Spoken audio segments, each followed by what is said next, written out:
Dia adalah seorang ibu yang sering memposting tentang pentingnya cinta dan keibuan di media sosial, membesarkan dua anak yang dia klaim sangat dia sayangi. Sekarang semua orang bertanya-tanya apa yang salah karena dia dituduh membunuh 3 orang. Petunjuk besar yang ditinggalkan oleh tersangka pembunuh ini setelah kejahatan yang mengguncang lingkungan yang tenang di tengah malam. Kami mengulas kasus ini yang dipersembahkan oleh Law and Crime. Saya Chris Stewart.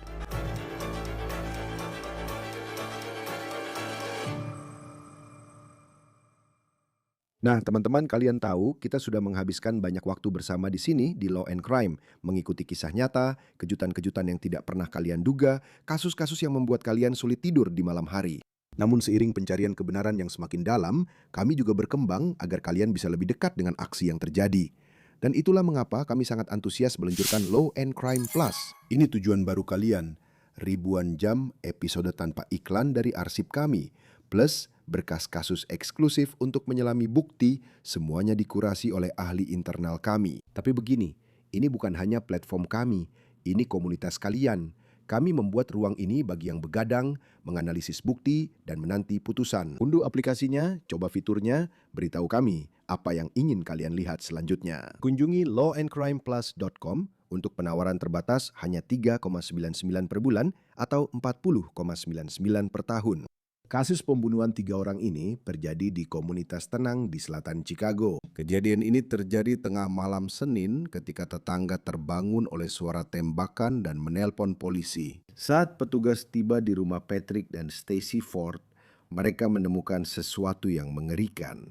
Sekarang, satu hal yang kami perhatikan setelah tragedi ini adalah betapa banyak orang yang mencintai pasangan ini, Patrick dan Stacy, serta putra dewasa mereka, Jacob. Di media sosial, Patrick dan Stacy tampak sangat menyayangi orang lain, khususnya cucu-cucu mereka. Ayah anak-anak tersebut adalah Jake Lambert. Ada yang bilang di internet, Patrick ayah tiri Jake dan Stacy ibunya.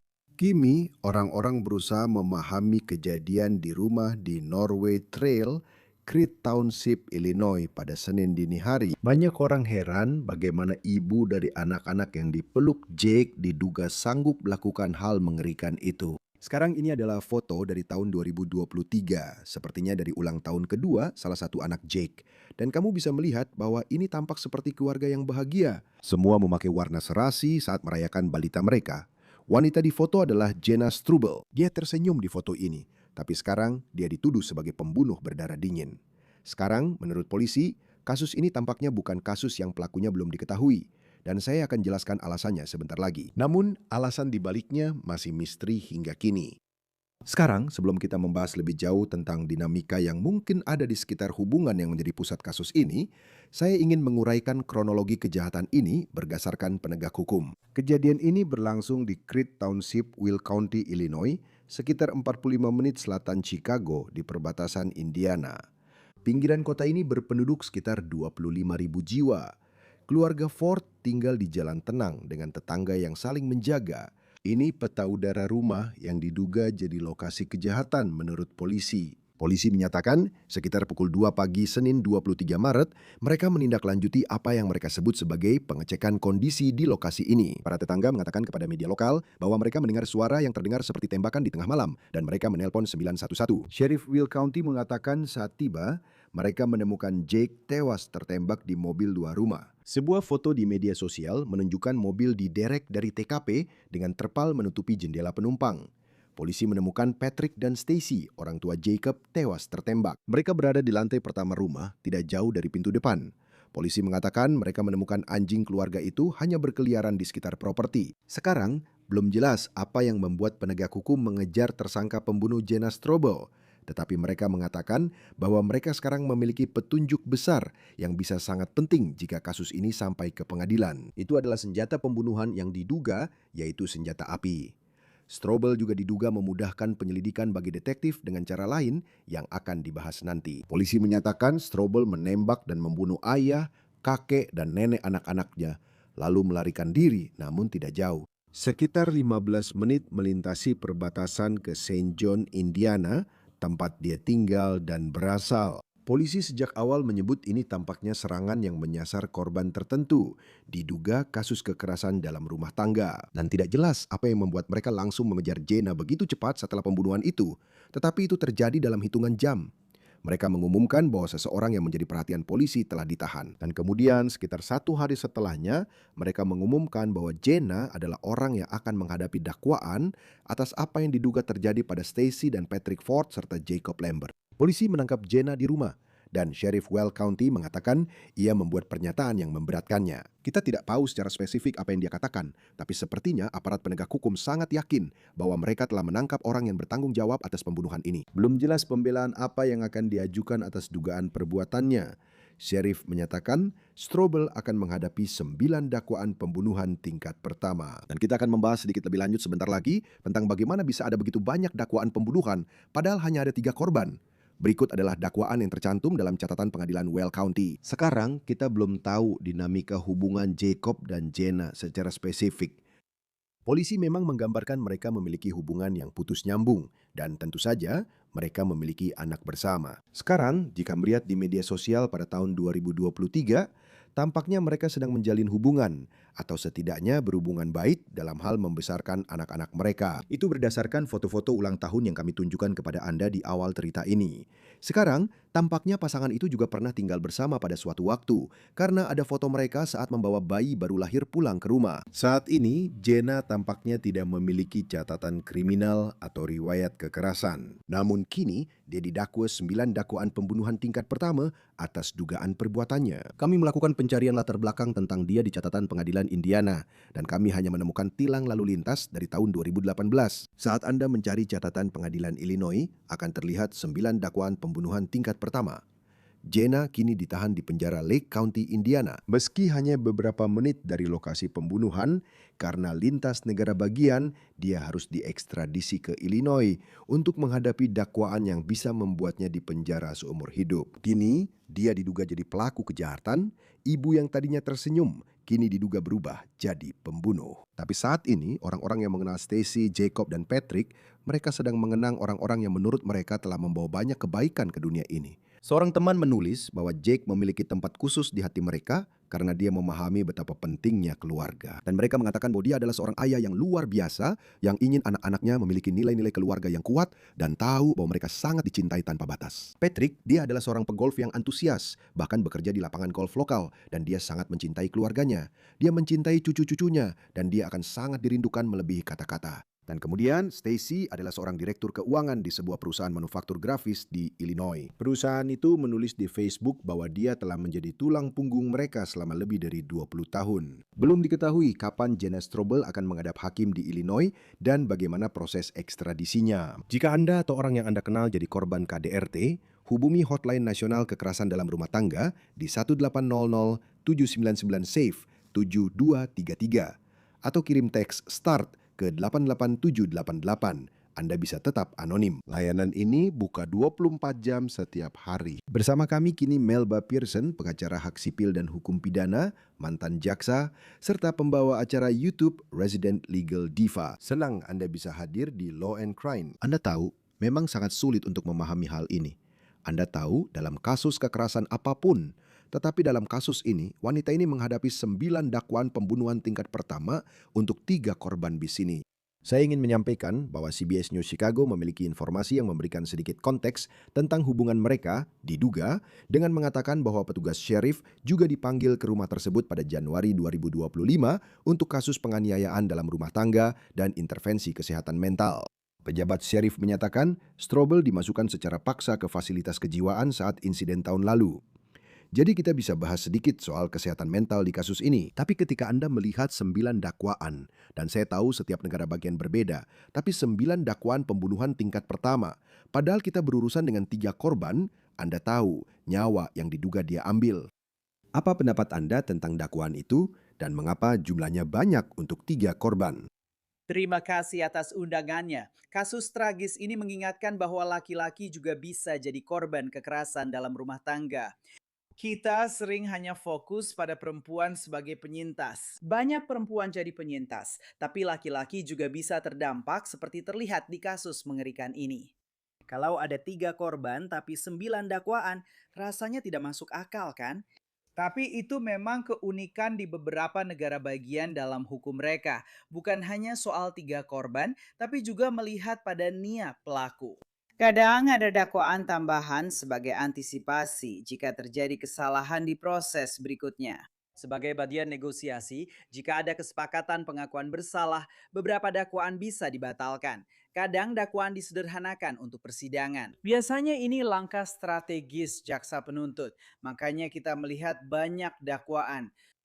Dan nantinya dia pada akhirnya akan kembali ke Illinois. Dan banyak negara bagian menghadapi hal ini ketika kita berbicara tentang komunitas di perbatasan antar negara bagian. Dia diduga kabur setelah kejadian, lalu ditangkap di Saint John, Indiana, wilayah Chicagoland, tepat di seberang perbatasan negara bagian. Jadi meskipun dia sangat dekat secara geografis, kita tetap harus melalui proses ekstradisi dengan cara yang sama seperti jika dia tertangkap 200 mil jauhnya di bagian lain Indiana. Saya berbasis di Florida Selatan dan seringkali terdakwa atau orang yang didakwa melarikan diri ke Georgia.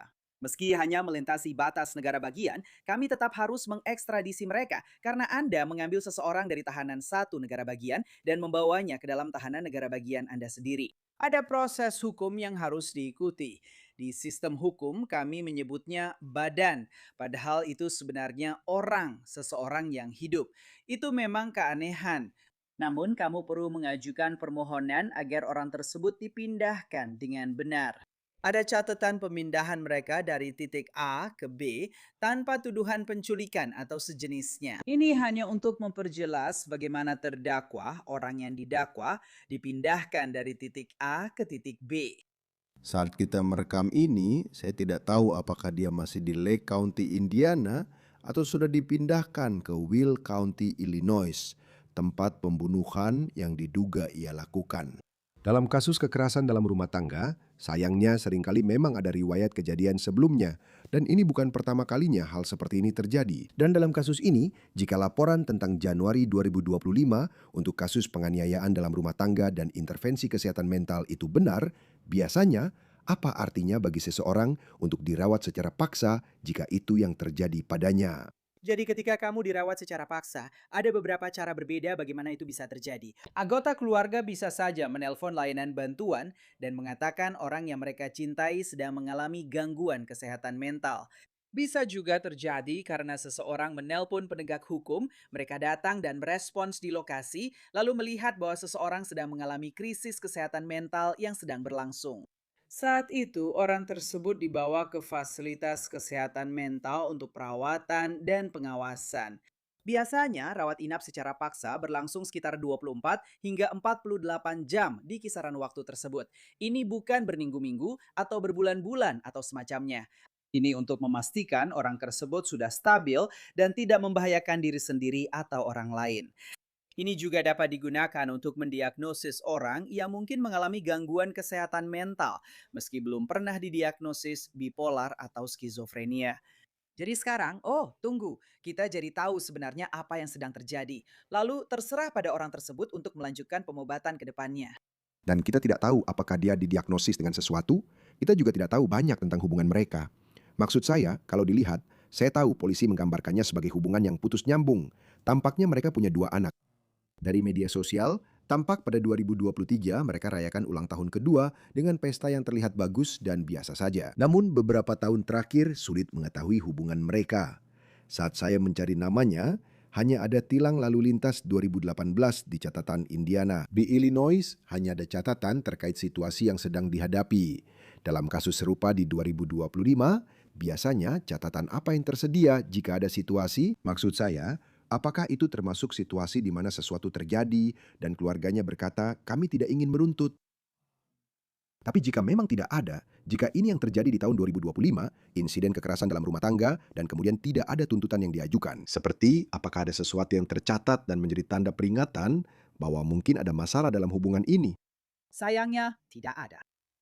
Seringkali ini adalah situasi di mana, karena biasanya kita akan melihat adanya penangkapan kan, seperti tergantung kapan kamu tahu, dan ada beberapa cara berbeda hal itu bisa terjadi. Tapi ketika kamu biasanya memeriksa riwayat kriminal seseorang dan ada penangkapan, bahkan jika tuduhannya dibatalkan nanti, tetap saja ada catatan tentang penangkapan itu. Kemungkinan besar yang terjadi di sini, sekali lagi, tanpa tahu gambaran lengkap dan hanya berdasarkan info yang ada. Mungkin pernah ada insiden kekerasan dalam rumah tangga sebelumnya, tapi keluarga atau korban tidak pernah melaporkannya, tidak pernah memberitahu siapapun dari pihak penegak hukum.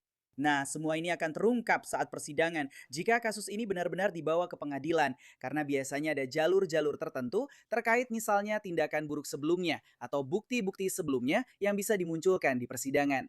Jika pernah ada kekerasan dalam rumah tangga antara mereka, mungkin disaksikan keluarga atau teman, atau korban mengeluh di tempat kerja tentang mantannya yang membuat stres. Dia datang dan kamu tahu, menyayat ban mobil saya atau hal lain seperti itu kan? Jadi mungkin ada bukti lain tentang kekerasan sebelumnya. Itu hanya di luar sistem peradilan pidana.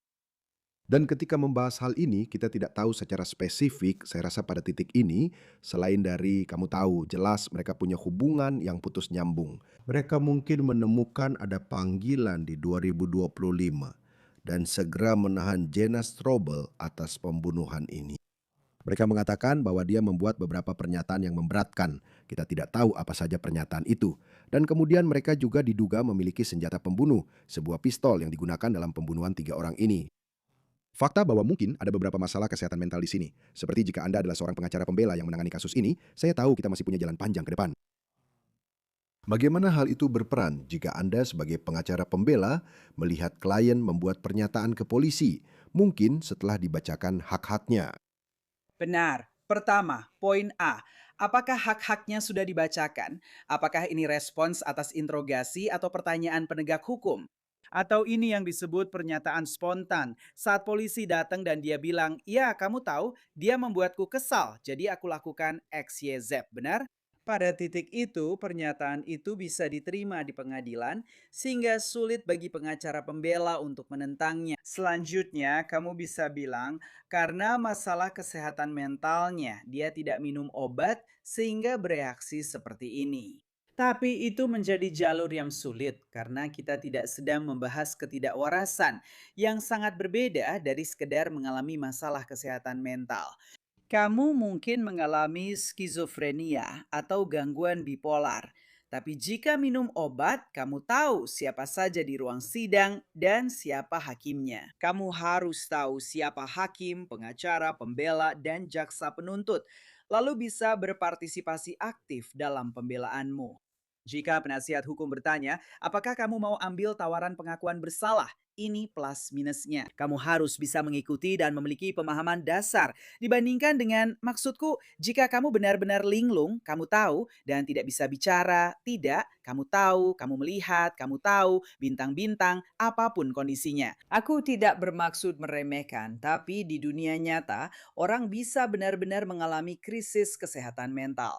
Nah, itu adalah seseorang yang tidak bisa berpartisipasi secara bermakna dalam pembelaannya. Dan mereka juga tidak bisa memahami keseriusan tuduhannya. Jadi kami belum yakin apakah itu masalahnya di sana. Jika memang begitu, itu adalah jalur yang sama sekali berbeda. Dan sekali lagi, apakah dia kompeten untuk diadili dan sebagainya. Jadi itu adalah jalur yang sama sekali berbeda yang harus ditempuh oleh penasihat pembela. Namun, jika dia hanya punya masalah kesehatan mental, itu mungkin tak cukup membantunya di persidangan. Itu dapat digunakan dalam proses negosiasi pengakuan bersalah, misalnya. Klien saya punya masalah kesehatan mental. Sebagai akibat dari itu, Anda tahu, apakah ada cara kita bisa melakukan sesuatu yang berbeda dengan hukumannya, memberinya bantuan yang dia butuhkan, dan sebagainya. Karena kita tidak tahu seperti apa hubungan ini yang sering putus nyambung. Kabarnya ada panggilan terkait KDRT tahun 2025. Namun meski hubungan itu sangat tidak sehat dan tanpa penangkapan, jika hal ini disampaikan di pengadilan sebagai hubungan beracun, maksud saya ini tetap pembunuhan 3 orang, Anda tahu. Dan tetap saja, maksud saya, ini adalah kejahatan yang mengerikan jika dia benar-benar melakukan ini. Seberapa penting riwayat jika kita masuk ruang sidang, di mana intinya kita punya senjata dan pernyataan, bahwa pada malam itu, jam 2 pagi atau kapanpun kamu melakukan ini? Apakah riwayat itu benar-benar penting? Menurutku, itu penting karena yang pertama itu menjelaskan kepada juri inti dari semua ini.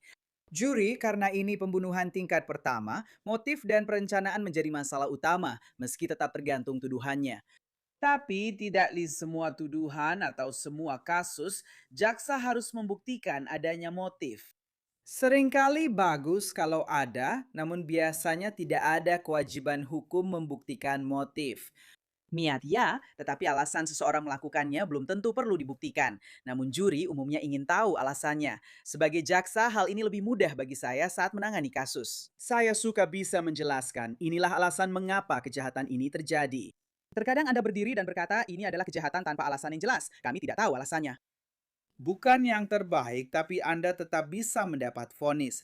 Namun lebih mudah jika bisa bilang, kedua orang ini menjalin hubungan. Dia memutuskan tidak ingin lagi bersama dengannya. Setiap kali dia mencoba meninggalkannya, dia menjadi kasar. Dia akan meningkatkan tekanan dan sebagainya. Dan juri bisa dengan mudah mengikuti alurnya. Jadi, ini membuat prosesnya lebih mudah dari sudut pandang penuntutan dan lebih mudah bagi juri untuk memahami keseluruhan situasinya. Saat ini kita hanya punya pernyataan dari kantor Sheriff Kabupaten Will dan belum tahu detail narasi di dokumen pengadilan terkait kejadian sebenarnya. Jake Lambert ditemukan tewas tertembak di mobil, sementara orang tuanya, keluarga Ford, tewas di lantai satu rumah.